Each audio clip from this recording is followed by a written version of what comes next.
राज्य मंत्री खेल एवं युवा कल्याण उत्तर प्रदेश प्रभारी मंत्री गिरीश चंद्र यादव पहुंचे मऊ। खबर उत्तर प्रदेश के मऊ जनपद से है, जहां उत्तर प्रदेश प्रभारी मंत्री गिरीश चंद्र यादव 3 दिवसीय प्रदर्शनी का उद्घाटन करने पहुंचे हैं। वहीं प्रभारी मंत्री ने दीप प्रज्वलित कर कार्यक्रम का शुभारंभ किया है और स्टॉलों का अवलोकन किया है। वहीं 8 साल पूरा होने पर सबका साथ सबका विकास कर के नाम से 8 वर्ष की उपलब्धियों पर आधारित फिल्म का प्रदर्शन एवं उत्तर प्रदेश सरकार की उपलब्धियों के बारे में विमोचन किया गया। प्रदेश सरकार के सेवा सुरक्षा सुशासन नीति के 8 वर्ष पूरे होने के उपलक्ष्य में यह कार्यक्रम 3 दिवसीय 25 मार्च से 27 मार्च तक सुनीताबा बालिका इंटर कॉलेज मऊ में आयोजित किया गया है। इसका उद्घाटन गिरीश चंद्र यादव राज्य मंत्री ने फीता काटकर किया। इस दौरान सभी समाज की विभाग के लोग द्वारा स्टॉलों का जो लगाए गए थे उसका अवलोकन किया और इस कार्यक्रम के तहत बच्चों को जो सरकार की योजनाएं थी उस योजनाओं का जो लाभान्वित हुए थे उन लाभान्वितों को पुरस्कृत किया गया। किसी को सर्टिफिकेट दी गई, किसी को लैपटॉप बांटा गया, वो किसी को टैबलेट, चाबी, चेक आदि का सम्मान निधि भी वितरण किया गया और सरकार की जो 8 साल की उपलब्धियां थी उसके बारे में बताया गया। आप साफ तस्वीर में देख सकते हैं कि मंत्री के द्वारा लगातार टैबलेट, सम्मान निधि, कृषि आदि का वितरण लगातार किया जा रहा है और 8 वर्ष में जो कार्य पूरे हुए थे उसकी उपलब्धियों के बारे में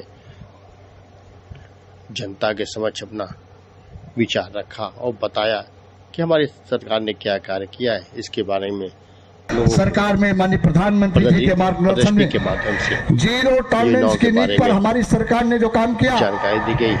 आज जो गुंडा, बदमाश, अपराधी किस्म के लोग हैं, या तो वो लोग जेल में हैं या तो भगवान को प्यारे हो गए। ये है प्रतिबद्धता, ये है जनता को सेवा और सुरक्षा देने की गारंटी हमारी सरकार ने दिया।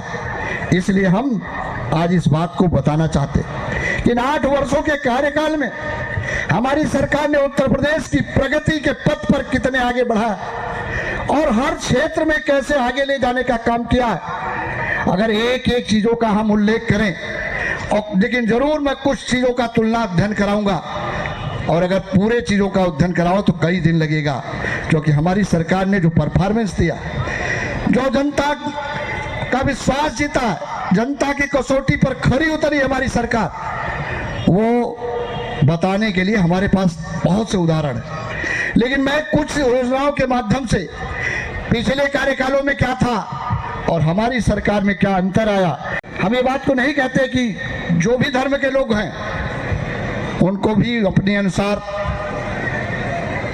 उनको पूजा पाठ, क्रिया, कर्म सब करने का अधिकार है, लेकिन बहुत आयत जो संख्या वो जो हिंदू परंपरा के मानने वाले देश है। लेकिन आप कल्पना करिए कि हमारी जो धार्मिक आस्थाएं थी पिछली सरकारों के समय कहां खड़ी थी,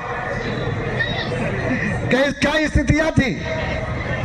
आप काशी का उदाहरण देखो, बाबा भोलेनाथ का दर्शन हम कैसे करने जाते। एक गली थी, मां गंगा भी नहीं दिखाई पड़ती थी। कोई कल्पना भी नहीं कर सकता था कि बाबा भोलेनाथ की नगरी का ये सुंदरीकरण होगा। मैं धन्यवाद देना चाहूंगा देश के प्रधानमंत्री मोदी जी को, उत्तर प्रदेश के मुख्यमंत्री योगी जी को, कि सनातन धर्म, हमारी जो संस्कृति थी, जो हमारी पहचान थी, जो हमारी धरोहर थी, उसको भी विकसित करके इस बात का प्रमाण दिया कि हम जो है जिसको मानते हैं, हमारी जो मान्यता वाला, हमारी जो आस्था और विश्वास का केंद्र है, उसको भी हम विकसित कर सकते हैं और विकसित करके दुनिया के पटल पर बाबा भोलेनाथ की नगरी को स्थापित करने का काम हमारी सरकार ने किया है। पिछली सरकारों में क्या था? पिछली सरकारों में आप जा नहीं सकते। दर्शन कैसे कर सकते थे? आप आज जाइए तो किस तरह से वहां। और इतना नहीं, अयोध्या की बात जब हम लोग करते थे तो लोग क्या कहते थे? अयोध्या की बात जब हम लोग कहते थे कि अयोध्या में भव्य राम मंदिर का निर्माण होगा, तो लोग कहते ये सबसे भ्रष्ट आदमी है। हाई कोर्ट के हस्तक्षेप के बाद लोक सेवा का अध्यक्ष पद हटाया गया। आज कोई माई का लाल इस बात को बता नहीं सकता, कह नहीं सकता कि 8 वर्षों के कार्यकाल में किसी भी नौकरी में किसी से 1 रुपया कोई रिश्वत लिया। पूरी ईमानदारिता के साथ, पूरी पारदर्शिता के साथ हमारी सरकार ने लोगों को रोजगार देने का, जिनके अंदर टैलेंट था, जिनके अंदर हुनर था, जो योग्यतावान थे, उनको हमारी सरकार ने उनको नौकरी देने का काम किया और एक भी पैसा किसी को। इसलिए आज हम सेवा, सुशासन और सुरक्षा की बात कर रहे हैं। सुरक्षा की बात, अगर हम सुरक्षा की भी बात करें तो आप कल्पना करिए, एक ऐसा समय था हमारी माताएं बहनें जब शाम को निकलती थी तो कैसे गुंडों का माप, कैसे मनोबल बढ़ा रहा था, उनके साथ छीटाकशी करते थे, तमाम तरह की हरकतें करते थे। लेकिन आज किसी की माई के लाल में हिम्मत नहीं है कि हमारी माँ बहन चाहे रात को निकले, चाहे दिन को जाए, चाहे जब भी जाए अपने काम से, किसी भी ऐसे जो बवाली थे, जो लोग अराजक तत्व थे, जो समाज को अस्थिर करने का काम करते थे, उनकी किसी की हिम्मत नहीं है, क्योंकि योगी का जो बुलडोजर उनको दिखाई पड़ता है, योगी जी का बुलडोजर दिखाई पड़ता है। उनके जो है हौसले एकदम पस्त हो चुके हैं और एकदम वो सरेंडर है। ये स्थिति है।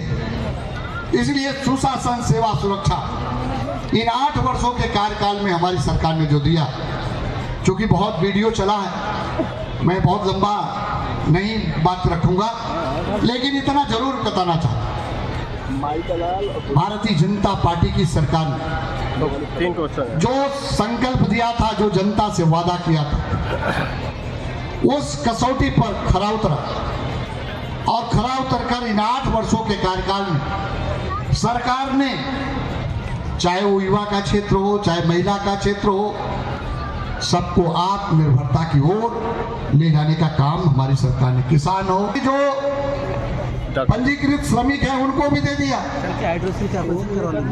फिर कहा 6 यूनिट से ऊपर वाले उनको भी देंगे, उनको भी दिया। अब प्रधानमंत्री मोदी जी ने कहा कि हम जो है 70 साल जिनकी उम्र हो गई है, उन सबको हम आयुष्मान भारत कार्ड योजना के अंतर्गत सुरक्षा की उनके गारंटी देता हूं, उनके स्वास्थ्य की सुरक्षा की गारंटी लेता हूं, उनको भी 5 लाख रुपए की इलाज की व्यवस्था देगी सरकार। ये क्या और सरकार कोई कर पाई थी क्या? ना। अभी मैं कई गांव में गया था, सौभाग्य योजना के अंतर्गत जो गांव, जो बजरे, जो पूर्वे, जो गांव, जो मजरे, जो पूर्वे बिजली के विद्युतीकरण से छूटे गए, चाहे किसी जाति के हो, किसी धर्म के हो, किसी मजहब के हो, उन सबको हमारी सरकार